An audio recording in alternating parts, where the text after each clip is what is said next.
요한계시록 1장 9절로 11절 우리 찾으셔서 우리 함께 봉독합니다. 시작. 나 요한은 너희 형제요 예수의 환난과 나라와 참음에 동참하는 자라. 하나님의 말씀과 예수를 증언하였으므로 말미암아 밤모라 하는 섬에 있었더니 주의 날에 내가 성령에 감동되어 내 뒤에서 나는 나팔 소리 같은 큰 음성을 들으니 이르되 내가 보는 것을 두루마리에 써서 에베소, 서바나, 서머나, 버가모, 두아디라, 사데, 빌라델비아, 라오디게아 등 7 교회에 보내라 하시기로. 아멘. 예수님께서 공생애 중에 계실 때 살로메라 하는 여자가 자기의 두 아들이 예수님을 따라 다니니까 어느 날 예수님을 찾아와서 예수님께 청탁을 합니다. 뭘 드렸는지 모르겠으나 와서 예수님, 주님이 나라에 임하시면, 주께서 보좌에 가시면 내 두 아들을 하나는 오른편에 하나는 왼편에 세워주십시오. 이렇게 부탁을 합니다. 이 살로메가 그것이 얼마나 영광된 것인지를 알지 못했고 마치 자기 수준에서 그것은 세상에서 참 복된 것이라 생각했겠지만, 그러나 이 살로메가 이렇게 부탁하는 것이 얼마나 한편으로는 위험하고 무서운 일인 줄을 몰랐겠죠. 그러니까 함부로 말하면 안 됩니다. 그렇게 부탁했던 두 아들이 야고보와 요한인데, 그 아들, 첫 번째 아들 야고보는 예수님의 제자들 중에서 헤롯 왕 때에 제일 먼저 살해당한, 죽음 순교한 아들이 되었고, 그 두 번째 아들인 요한은 그 이후 50년 동안 예수님의 다른 제자들이 다 죽는데도 죽지 못하고 거의 100살이 돼서 밤모섬에서 오늘 요한계시록을 기록하고 있습니다. 그러니까 함부로 말하는 것 아니에요. 그치? 주님의 나라에서 하나는 우편에 하편에 좌편에 이야기했는데, 그게 정말 그렇듯이 주의 나라에서 주님의 제자들 중에 하나는 제일 먼저 순교하고 하나는 맨 마지막에 죽는 제자가 됐잖아요. 그러니까 참 영광스러운 일이지만 엄마의 입장에서는 참 그것은 속상한 일이겠죠. 그 말은 함부로 하는 게 아닙니다. 그치? 하여간 이렇게 요한은요, 당시 교회에 대단히 유명한 사도였습니다. 그의 형제인 야고보가 주후 44년에 헤롯에 의해서 순교당했을 때, 그때의 예수님의 제자들 중에 첫 순교자잖아요. 그러면서 예수님의 제자들 중에서 예루살렘 교회를 이끌어가고 또 부흥의 주역이 됐던 사람들, 그 중에 첫 순교자 야고보의 형제 요한, 그리고 사랑의 사도였던 요한, 주님의 우리 구주 예수 그리스도의 어머니, 육체의 어머니인 마리아를 돌아가실 때까지 모셨던 요한, 여러 가지 이유에서 사도 요한은 당시 기독교 교회에 유명하고 권위 있는 사도였습니다. 그 사도가 편지를 쓸 때 사도 바울처럼 나 사도 바울은 이러면서 너희에게 권하노니, 이렇게 사도의 권위를 내세워서 편지를 쓸 수 있잖아요. 저는 예수님의 사도들 중에 가장 그럴 수 있을 만한 사도가 이 요한이라고 생각합니다. 그런데 신약 성경의 가장 마지막 서신인 요한계시록을 쓸 때 요한은 자신을 그렇게 소개하고 있지 않습니다.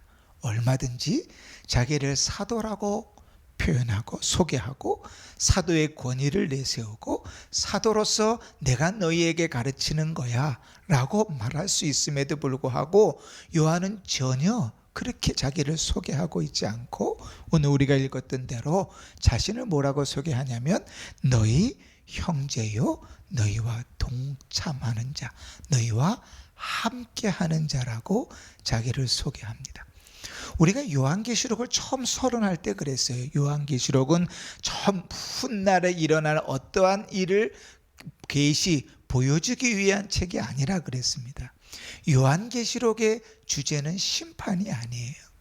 그 요한계시록을 통해서 하나님께서 의도하시는 가장 첫 번째 목적은 뭔가 하면 당시의 성도들을 위로하는 것이었습니다.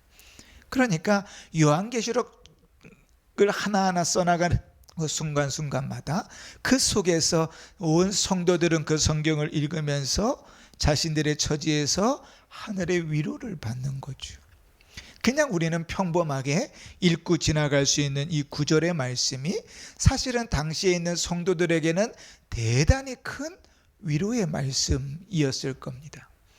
마지막 남아있는 사도가 우리를 위로하기 위해서 편지를 쓰는데, 내가 사도의 권위로 우리 구주 예수 그리스도의 권위로 너희에게 말한다고 이야기하지 않고, 나도 너희와 같이 주 안에서 형제된 자요, 너희와 같이 환난을 당하고 있는 자요, 너희와 같이 하나님의 통치를 받고 있는 자요, 너희와 같이 고난 가운데 인내하는 자라고 자기를 소개했을 때, 그 속에 살아가는 성도들에게 왜 위로가 되지 않았겠어요? 당시의 성도들은요, 신앙을 지키기 위해서 도망가야 됐고, 신앙 지키기 위해서 피해 살아야 됐고, 신앙을 지키기 위해서 숨어 살아야 됐어요. 지금 우리하고는 질적으로 달라요. 어쩌면 우리는 죽었다 깨나도 이해할 수 없을 상황으로 그들은 살아가고 있었어요. 그 괴롭고 힘들고 어렵고 환난이 많고 그리고 박해와 인내로 살아가야 되는 그 인생 속에 사도는 내가 너희와 똑같이 함께 그 길을 가고 있다고 말하고 있는 거예요. 이것만큼 위로가 되는 것이 어디 있겠어요? 사람이 사람을 위로할 때요, 가장 조심해야 될 말이 있습니다. 그게 뭔가 하면 아는 체 하는 거예요. 내가 안다, 그것만큼 위험하고 날카로운 말이 없어요. 그것은 어쩌면 사람을 위로하는 말이 아니라 그 사람에게 심각한 상처를 주고 죽일 수도 있는 말이 내가 너를 안다라는 말이에요. 우리는 상대방의 처한 처지를 참 쉽게 이해하기가 어렵거든요. 그럼 언제 아는가? 똑같은 상황을 처해봐야 합니다. 그래서 우리는 동병상련만큼 위로가 되는 게 없다 그러지요. 그죠? 내가 그 상황을 처해보지 않으면 그 상황이 그 사람의 마음이 어떤지 우리는 몰라요. 그런데요, 우리는 되게 입으로만요 위로하는 걸 잘해가지고 입으로만 위로하는 거예요. 내가 안다, 천만에요. 그건 대단히 위험할 수 있는 말입니다. 위로가 아니라 상대방에게 큰 피하지 못할 상처를 줄 수 있는 말이에요. 그럼 말 대단히 조심해야 됩니다. 그런데 오늘 사도는 뭐라고 표현하고 있냐면 내가 안다고 표현하는 거예요. 너희의 환난을 알고 너희의 고난을 알고 너희의 인내를 안다. 왜냐하면 나도 너희와 같이 그 환난과 그 인내 가운데 살고 있기 때문에. 그러면서 자기가 처한 환난을 이렇게 계속해서 표현합니다. 9절 중간에 하나님의 말씀과 예수를 증언하였으므로 말미암아 밤모라 하는 섬에 있었더니, 이렇게 말합니다. 너희와 같이 믿음으로 인하여 신앙을 지키는 일 때문에 같이 환난을 받고 그 인내함 가운데서 밤모라는 섬에 유배 와서 이곳에서 살고 있다고 이야기하는 거예요. 이곳에서 인내하고 있다고 이야기하는 거예요. 그러니까 저 멀리 에베소에 있는 성도들, 흩어져 있는 성도들이 이 편지를 읽을 때에 그들에게 위로가 되는 것은 어쩌면 자기들보다 더 극심한 상황에 있는 그러한 요한 사도가 우리와 같은 마음으로 우리를 위로하기 위하여 우리에게 하나님의 말씀으로 편지를 쓰고 있다는 사실은 대단히 큰 위로인 거죠. 그렇지? 여러분, 밤모, 파트모스라는 이 섬은 그리스 섬입니다. 저도 한 번도 못 가봤는데요. 이 요한계시록을 준비하면서 이 인터넷이 참 좋아요. 우리 이 동네도요, 이렇게 지도를 이렇게 검색하면 길거리를 다 볼 수 있잖아요. 마찬가지로 구글 지도로 이렇게 보면요, 그 파트모스 지금의 반모 섬을 쫙 볼 수 있어요. 나무들이 잘 자라 있고 또 이 요한이 성령을 받았다는 이 계시록을 썼다는 기념 동굴도 그대로 있고 지금은 거기에 호텔도 지어져 있고 또 수도원도 있어요. 정말 가보고 싶더라고요. 지중해 연안에 그 섬인데요. 섬의 크기가 얼마나냐면 울릉도보다 한 반 정도 작아요. 제가 찾아보니까요, 울릉도가 72.68제곱킬로미터인데 면적이, 이 반모섬의 면적은 그거보다 반도 안 되는 34.14제곱킬로미터예요. 그러니까 울릉도의 반도 안 돼요. 크기가 아주 작은 섬입니다. 근데 지금 지도로 보면 정말 가보고 싶을 정도로 지중해 해안이 이렇게 있고 또 호텔도 있고 수도원도 있고 그 나무들도 좀 있고 이렇게 몇몇 유적지들도 있지만, 그러나 이 요한이 유배를 갔을 때 이 반모섬은요 완전히 돌섬이었어요. 그 돌섬이기 때문에 우물이 없어요. 돌로만 되어져 있으니까. 그러니 식수를 어떻게 조달해 먹냐면 빗물을 받아서 조달해 먹습니다. 돌로 된 섬이니까요. 또 나무가 없기 때문에 겨울이 되면 아주 혹독한 추위에 싸워야 해요. 동굴 속에 들어가서 살아도 이 바람 때문에 무서운 거죠. 나무가 좀 그것을 막아줘야 되는데 말이죠. 방풍림이 좀 되어줘야 되는데 그렇지 못하는 거예요. 그래서 당시에 로마 군인들 중에 최악의 근무지가 어디냐면 반모섬이었어요. 그럼 이 반모섬에 왜 로마 군인들이 있는가? 유배지니까 죄수들이 있기 때문도 하지만 아까 얘기했던 대로 지금은 나무도 있고 되게 관광지로 개발되어져 있지만 요한이 유배 갔을 때 당시는 돌섬이라 그랬잖아요. 돌섬에서 뭐 하겠어요? 돌을 채석하는 채석골들이 있었겠죠. 돌을 캐는 일들을 했다고요. 그러니까 거기에 있는 죄수들은 돌을 캐서 또 육지로 보내는 일들을 했어요. 그러니까요, 최악의 근무지가 어딘가? 이 반모섬이었어요. 먹을 물도 제대로 없지요. 겨울이 되면 바람도 피할 수 없지요. 아주 근무 조건이 열악한, 더더군다나 죄수로 그곳에 와서 살아간다는 것이 괜찮았을까? 근데 이때 요한의 나이는 90 중반이 넘은 나이입니다. 그러니까 여러분들보다 10년, 20년 더 이후예요. 그런데 이 요한은요, 원래는 이 도미티아누스 황제 때 이제 로마의 기독교 10대 박해가 있는데 그 중에 두 번째 박해가 이 도미티아누스 박해인데, 이 도미티아누스 황제를 뭐라고 별명하냐면 1대 박해를 했던 네로 황제 있잖아요. 네로 판박이다 이렇게 표현해요. 그러니까 네로만큼 아주 심각한 박해를 했어요. 당시 로마는요, 죽은 다음에 그 죽은 황제를 신으로 숭배했습니다. 그런데 이 도미티아누스는 그때까지 기다리지 못하겠는 거예요. 그러니까 살아있을 때 자기를 신으로 숭배해 주기를 원했어요. 그러면 살아있을 때 자기를 신으로 숭배하려면 가장 걸림돌이 누군가 하면 유대교인들하고 그리스도인들이거든요. 그들은 하나님 한 분을 섬기는 유일신 사상을 갖고 있는 자들이잖아요.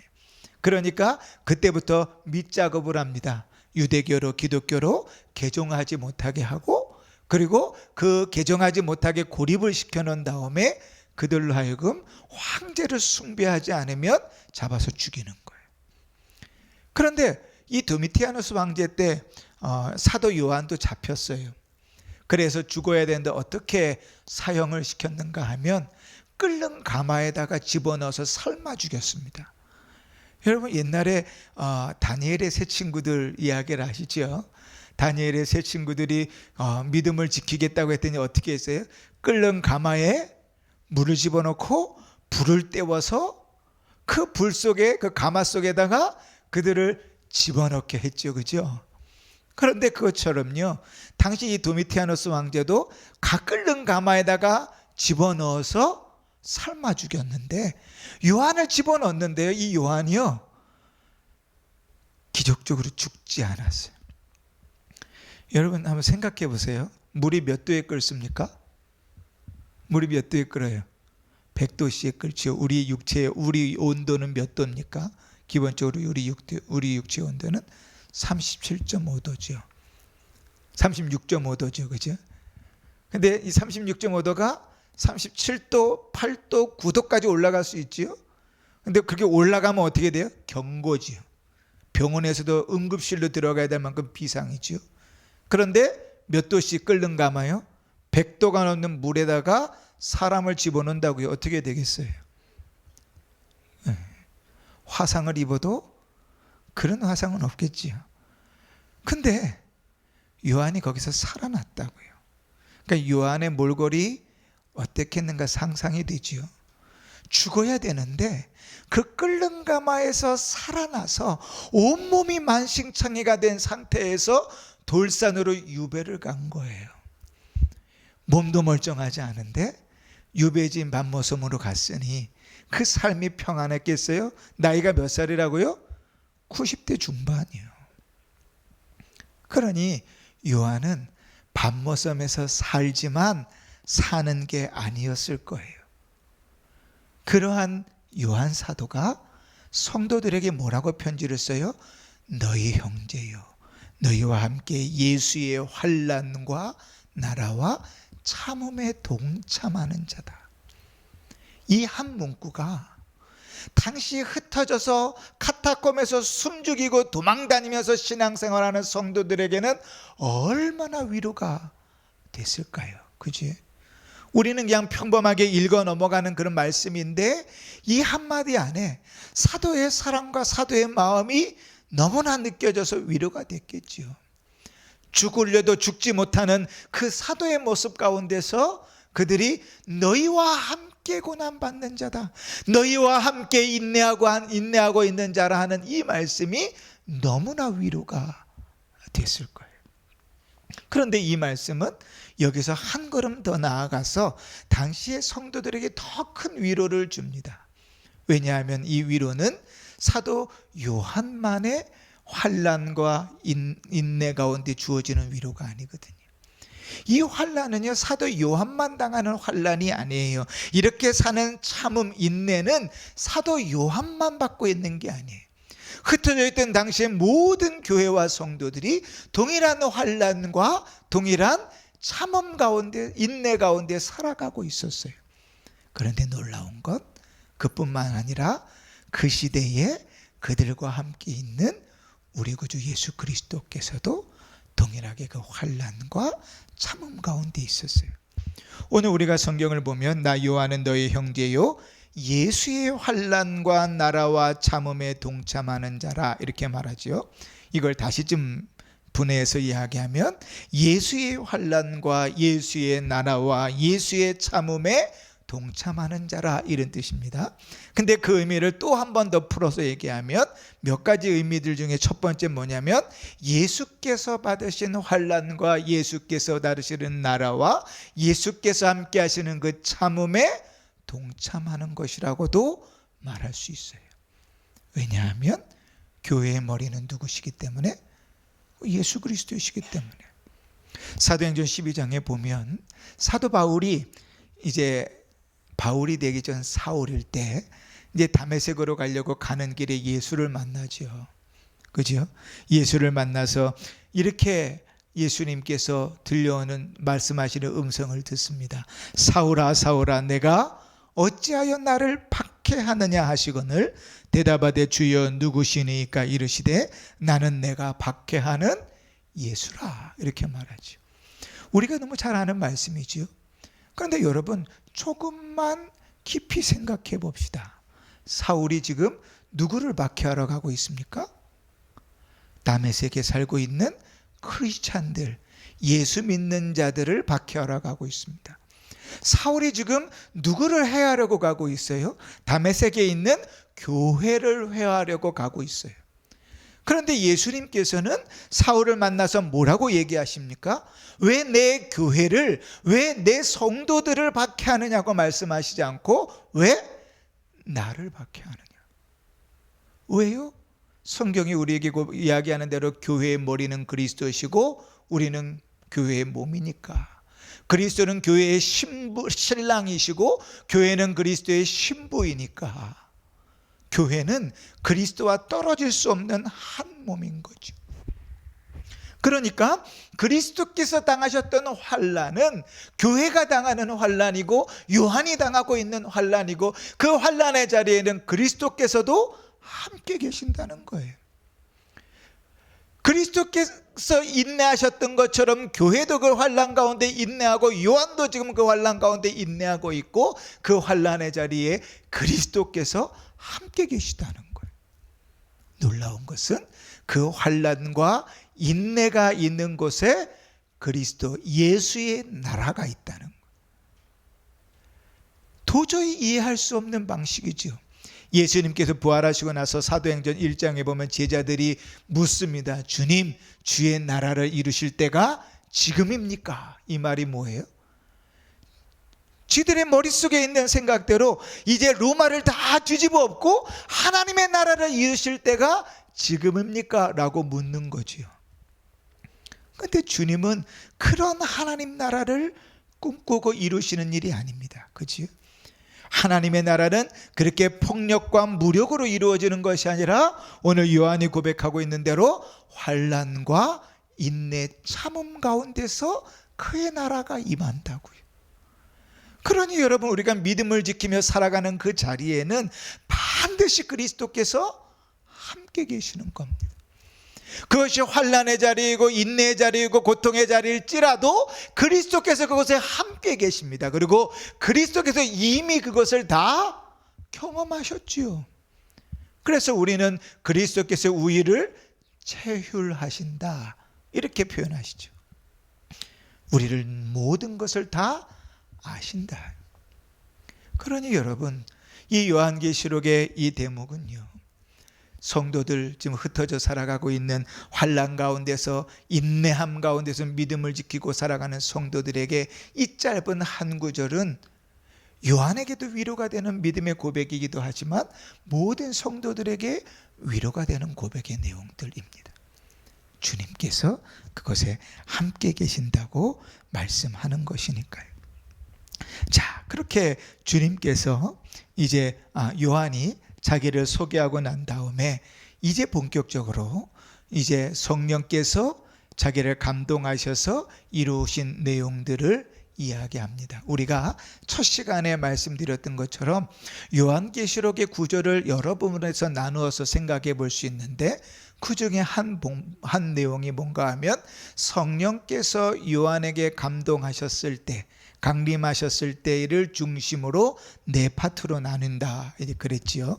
그 처음이 오늘 여기 나오는 1장 10절 이하입니다. 주의 날에 내가 성령에 감동되어, 밤모섬에서 있었던 일이죠. 그리고 좀 더 넘어가면 4장 2절에 이제 하늘 보좌에서 내가 성령에 감동되어 이렇게 이야기합니다. 또 쭉 넘어가면 17장 3절에 성령께서 나를 이끄시니, 또 21장 10절에 크고 높은 산에서 성령께서 나를 이끄시니, 이렇게 요한계시록은 4번 성령께서 그게 감동하시고 보여주시고 말씀하시는 내용으로 이루어져 있습니다. 그 첫 번째가 이제 소개되는 거예요. 자세한 내용들은 우리가 계속하면서 소개할 것이고요. 오늘 그 10절 말씀에서 우리가 지금 눈여겨보기를 원하는 것은 주의 날에 하는 대목입니다. 여러분, 이 주의 날이라는 말은 우리가 쓰는 쉬운 표현으로 하면 주일에 이런 말입니다.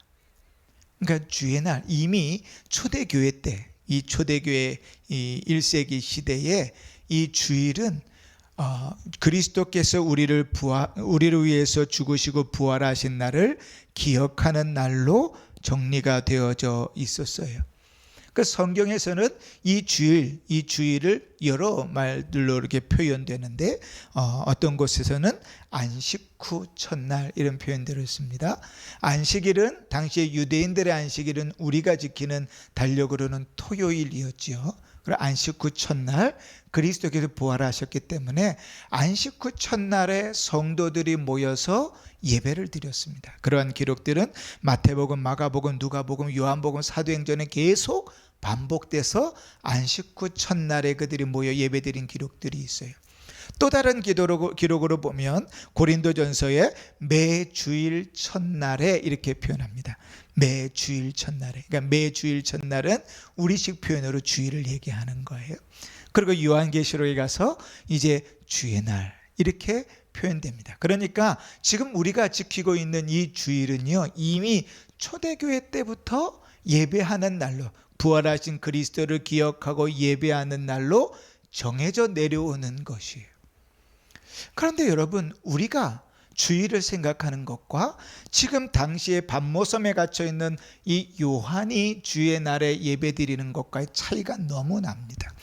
우리는요, 주일을 되게 가볍게 생각하잖아요. 주일날 예배드리는 거 되게 우습잖아요. 그죠? 빠져도 되고 빠지지 않아도 되고 나와도 제대로 예배 안 드려도 되고 제대로 예배를 드려도 되고 우리는 그렇게 중요하게 생각하지 않잖아요. 그런데 이 초대교회 때 이미 성경에서부터 주일날 예배드렸던 이 성도들은요, 노는 날이 아니었습니다.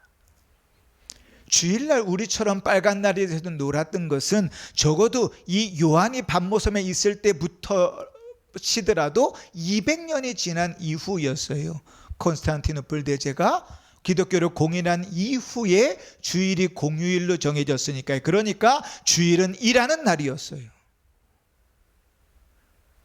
주일날 일했습니다. 더더군다나 밤모섬에 모여있는 사람들은 다 죄수잖아요. 무슨 일 했다고요? 돌 캐는 일을 했다고요. 결코 쉬운 일이 아니었죠. 주일날 주일을 지켜 하나님을 예배한다는 것은 어려웠어요. 힘든 일이었어요. 몸이 아주 부서지라 힘들고 온몸에 화상을 입고 나이가 많아서 걷는 것도 쉽지 않았던 이 요한이, 힘이 있었다면 돌을 캐는 노동을 해야 됐던 이 요한이 주일날 하나님 앞에 예배드리는 일이 쉬웠겠어요. 그런데 그는 주일에 하나님을 예배하는 자리로 나갑니다. 우리하고 완전히 다르지요. 우리는 주일날 고작 예배 자리에 앉아있는 것만으로 우리의 의무를 다했다고 착각하는데, 당시의 성도들은요, 목숨을 걸고 죽을 힘을 다해서 주 앞에 나와 예배를 드렸다고요. 그리고 주님 앞에 그렇게 나와 예배를 드릴 때 오늘 10절 말씀에 주의 날에 주일에 내가 성령에 감동되어, 성령께서 그를 찾아오셔서 감동하시는 거예요. 주일날 드리는 예배가 하찮고 우습지 않습니다. 이미 주님께서는 공생의 기간에 두세 사람이 내 이름으로 모이는 그곳에 내가 함께 계시겠다고 약속하셨어요. 두 사람이 모여서 예배를 드리더라도 그곳에 내가 함께 계시겠다고 약속하셨어요. 하나님께서 임재하시고 하나님께 드리는 예배의 자리에 그 일은 소홀히 여길 수 있는 일이 아닙니다. 꾸벅꾸벅 졸면서 드릴 수 있는 시간이 아니에요. 분주하게 왔다 갔다 하면서 예배 드릴 수 있는 시간이 아니에요. 뭐 주워 먹으면서 예배를 드릴 수 있는 시간이 아니에요.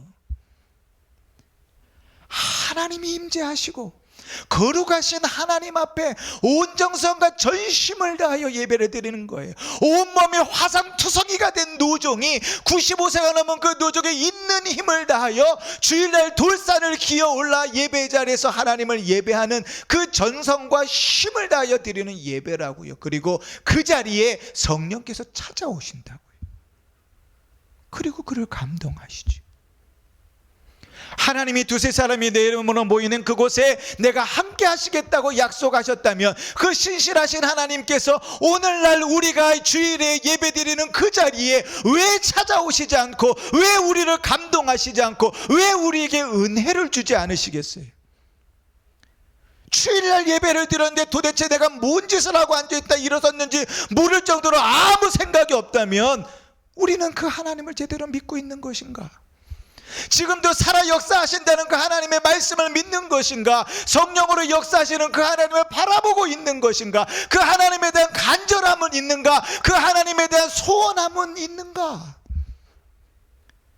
우리는 주일 예배를 그렇게 소중히 여기는가? 노종이 온몸이 화장을 입고 죽을 힘을 다하여 예배 자리로 기어 올라갈지라도 주일날 주 앞에 나와 예배 드리는 그 일들을 소중히 여김같이 우리는 그렇게 예배를 소중히 여기는가? 주일에 우리같이 놀면서 예배 드릴 수 있는 시간과 장소가 완전히 보장된 것도 아닌 그 주일에, 우리같이 두 다리로 걸어 다닐 수 있는 힘이 있는 것도 아닌 그 주일에, 온몸이 멀쩡하지도 않은 그 노종이 하나님을 예배하는 자리에, 모든 성도들이 주일에 때로는 카타콤에, 때로는 어떤 집에 숨어서 하나님을 예배하고 있을 그때에 이 노종도요, 주일에 하나님을 예배하기 위하여 주 앞에 나아가고, 주를 예배할 때 성령께서 그를 찾아오시는 것. 그렇다면 여러분, 우리의 주일에 드리는 예배도 이와 다르지 않습니다. 요한이 당시 초대교회 성도들이 주일 예배를 소중히 여겼던 것처럼 우리에게 그러한 소중함이 있는가를 돌아봐야 돼요. 성령께서 그 당시에 초대교회 성도들에게, 요한에게 찾아오셨다면 왜 우리의 예배에는 성령께서 찾아오시지 않는지를 물어야 돼요. 왜 내가 드리는 예배 자리에는, 왜 나의 예배에는 성령께서 역사하시지 않는지를 물어야 돼요. 그 하나님이 죽은 하나님이 아니라면, 우리가 형식적으로 예배드리고 있는 것이 아니라면, 그분은 신실하게 살아계셔서 오늘 우리가 드리는 예배 자리에도 요한에게 찾아오셨던 것처럼 우리에게 찾아오실 것이고, 요한에게 말씀하셨던 것처럼 우리에게 말씀하실 것이니 말이죠. 성령께서 감동하셔서 말씀하시는 방법은 다를 수 있습니다. 여러분, 수많은 이단들이 성령을 오해합니다. 그래서 성령을 오해해서 우리가 무아지경의 상태에 빠진다거나, 혹은 무의식 상태에 빠진다거나, 황홀경에 빠진다거나, 입신 상태에 빠지는 것을 성령의 감동이라고 착각합니다. 그러나 여러분, 성경을 한번 보십시오. 성령이 우리를 감동하셨을 때 그 자아가 사라지지 않습니다. 여러분, 구약 성경의 이사야가, 다니엘이, 에스겔이 그렇게 성령에 이끌려서 환상을 봅니다. 그들이 자기의 자아가 사라졌던가요? 자기의 의식이 없어졌던가요? 그렇지 않습니다. 고넬료가, 베드로가 성령에 이끌려서 하나님의 환상을 봅니다. 그들이 자기의 자아와 의식이 사라졌던가요? 그렇지 않습니다. 그러나 수많은 이단들은 성령의 강림하심이, 성령의 역사가 마치 입신과 같이, 황홀경과 같이, 무아지경과 같이 자기의 의지가 다 사라지고 자기는 기억하지 못하는 그 상태로 떨어져 나가는 것으로 착각하지요. 성경 어디에 그렇게 되어져 있습니까? 사도 바울이 3층청을 경험했을 그때에도 바울조차도 그러지 않았다고요. 우리는 너무나 잘못된 신앙 가운데 빠져 있지요. 성경은 이야기하지 않는, 오늘도 요한 역시도 주님의 환상을 보고 그 일들을 기록하면서도 그의 자아가 사라진 것을 이야기하고 있지 않아요. 그는 오히려 또렷하게 하나님 앞에 묻기도 하고 적기도 하면서 주의 환상을 대하고 있지요. 그렇다면 성령께서 강림하시고 우리에게 감동하시고 역사하시는 것은 우리가 생각하는 입신이 아닙니다. 우리는 오늘날 주일에도 또 요한과는 또 다른 방법으로 성령의 강림하심과 그분의 역사하심들을 경험할 수 있습니다. 바라기는 여러분, 주일 예배를 소중히 여기십시오. 주일 동안 주일 예배 1시간이라도 온전히 드리기 위해서 준비하십시오. 토요일날 하루를 집 안에서 나오지 않고 힘써 살더라도 주일 1시간을 주 앞에 힘써 예배할 수 있도록 준비하고 오십시오. 절대로 주일 예배 시간이 조는 시간이어서는 안 됩니다. 절대로 주일 예배 시간이 분주한 시간이어서는 안 됩니다. 절대로 주일 예배 시간이 그냥 앉아있는 것으로 위로받는 시간이어서는 안 됩니다. 주 앞에 나와 예배하는 그 시간에 성령의 감동이 되어지고 하나님의 음성을 들을 수 있는 시간이어야 됩니다. 노종이 우리와는 전혀 다른, 우리와는 전혀 우리를 비하면 전혀 부족한 상황에서 주일에 하나님 앞에 예배하러 나갔을 때 성령께서 그를 감동하셨다는 것은 오늘날 우리에게 또 다른 의미의 생각들을 하게 하는 것이죠. 사랑하는 성도 여러분, 성령에 감동되어 이루어지는 말씀들은 계속 진행이 되니까 그 말씀들을 나누어 보기로 하고, 우리 오늘 말씀 가운데 두 가지 적용을 좀 세워 보십시다. 첫 번째는 믿음으로 살아가는 그 자리에 그리스도께서 함께 계신다는 사실을 기억하십시다. 여러분, 믿음으로 살아가며 환난을 당하고 그 환난 가운데 인내하며 살아가는 삶이 우리는 참 외롭고 고독한 삶으로 느껴집니다. 믿음으로 살아가면서 외롭고 힘든 일들이 참 감당하기 어려운 일이기도 해요. 그러나 우리가 그때마다 기억해야 될 꼭 두 가지는 무엇인가 하면 그 자리가 하나님의 나라가 임하는 자리, 하나님의 통치가 임하는 자리라는 사실입니다.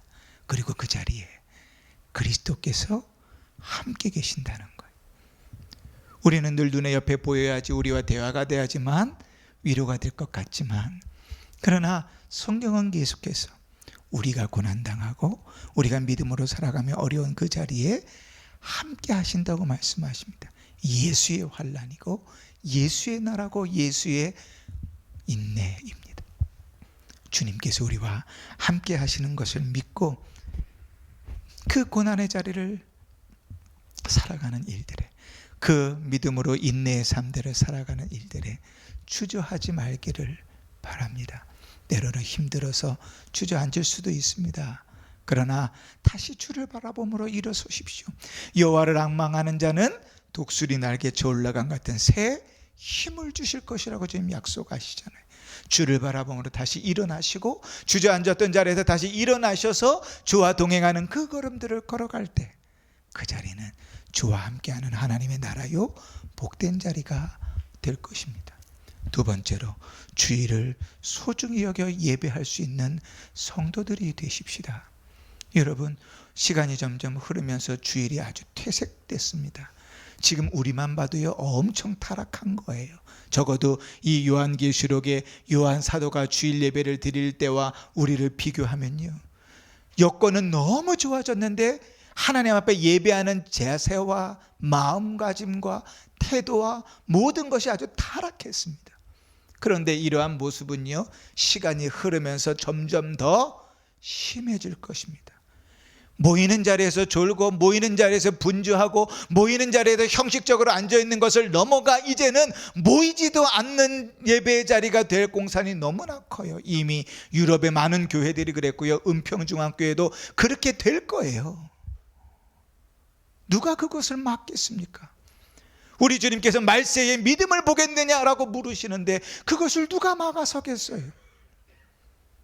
그러나 주의 말씀이 우리에게 들려졌을 때 우리는 그 말씀 앞에서 주일을, 예배를 소중히 여길 수 있는 그런 마음을 회복해야 됩니다. 하나님 앞에 예배하는 것을 소중히 여기고 죽을 힘을 다하여 주를 예배하고 전심으로 주를 예배하고 임재하시는 하나님과 주를 예배하고 성령의 역사하심을 경험하는 예배를 드릴 수 있어야 돼요. 그것이 우리의 영혼이 사는 길입니다. 그것이 교회가 부흥하는 길입니다. 열심히 사람들 갖다 채워놔봐야 그 문제 해결되지 않으면 다 떠나가요. 다 떠나가요. 상처받고 다 떠나간다고요. 중요한 것은 이 자리에 앉혀놓는 것이 아니에요. 우리가 믿음 가운데 회복되어지고 우리가 주 안에서 변하면 전도하지 말라 그래도 우리의 입술은 전도하게 되고, 데려다 놓지 말라 그래도 주님 앞에서 데려다 놓게 되고, 부흥하지 않았으면 좋겠다도 자연스럽게 부흥하는 거예요. 그거는 당연한 일이에요. 우리가 예수를 제대로 만나면, 우리가 예배가 회복되면, 예배 가운데 성령의 역사들을 경험하면 변하는 거예요. 우리는 어떻게 예배를 드립니까? 제가 심각하게 고민하는 게 있습니다. 강대상에 물을 올리지 말라 그럴까 보다, 그런 생각을 해요. 그러니까 어느 정도 허용 범위 안에 있지요. 그러니까 저도 이제 한 20분 30분 계속 설교하면 이제 목이 메이니까 물을 먹게 되고, 또 이제 공기가 또 에어컨도 틀고 그러니까 건조해지니까 특히 어르신들은 이렇게 물을 마시게 되지요. 근데 뭐 물만 마시는 거 아니에요. 물, 커피, 사탕, 껌, 과자. 아이고, 나는 하나님 앞에 드리는 예배에 예의가 있나 좀 궁금해요. 그리고 그 모양으로 만드는 원인이 저라고 생각해서 사실은 되게 심각하게 묻고 또 묻습니다. 강대상에 물을 올리지 말까? 하나님 앞에 예배를 드린다는 게 도대체 어떠한 수준까지 전락해 버렸는가? 예의가 있는가? 인간적인 예의로도 그럴 수는 없다고 생각하는데, 그지? 주일이 무너져 가고 있습니다. 주일에 성령의 역사는 기대하기는커녕 주일에 고작 그 자리에 앉아 있는 것으로 우리의 신앙의 위로를 삼고 있는 수준으로 신앙이 전락해 버렸다면 우리는 타락한 것입니다. 주님께서 이스라엘 백성을 그 백성으로 부르실 때부터 너에게 복 주려고 안식일을 만드셨고, 그리고 그리스도께서 우리를 위하여 부활하심으로 부활의 기쁨을 누리고 주를 예배하도록 주일을 허락하셨는데, 그 예배의 시간이 그렇게 형식적인 시간으로 흘러져 간다면 우리는 정말 많이 타락한 겁니다. 우리의 신앙은 회복해야 됩니다.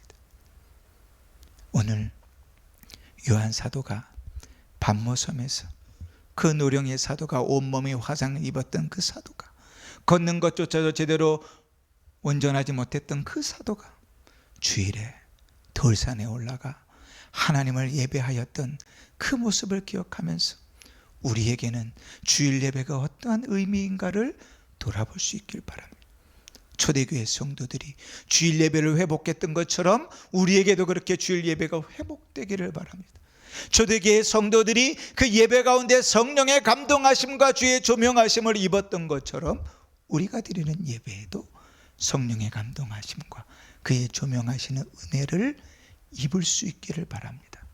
그래서 주일 예배가 하나님을 만나고 천국 잔치에 이르르고 요한계시록 21장에서 밝히 보여지는 하나님을 예배하는 그 온전한 예배의 모습까지 닮아 나아가는 복된 성도들 되시기를 주의 이름으로 축원합니다. 아멘. 기도하십시다. 하나님 아버지,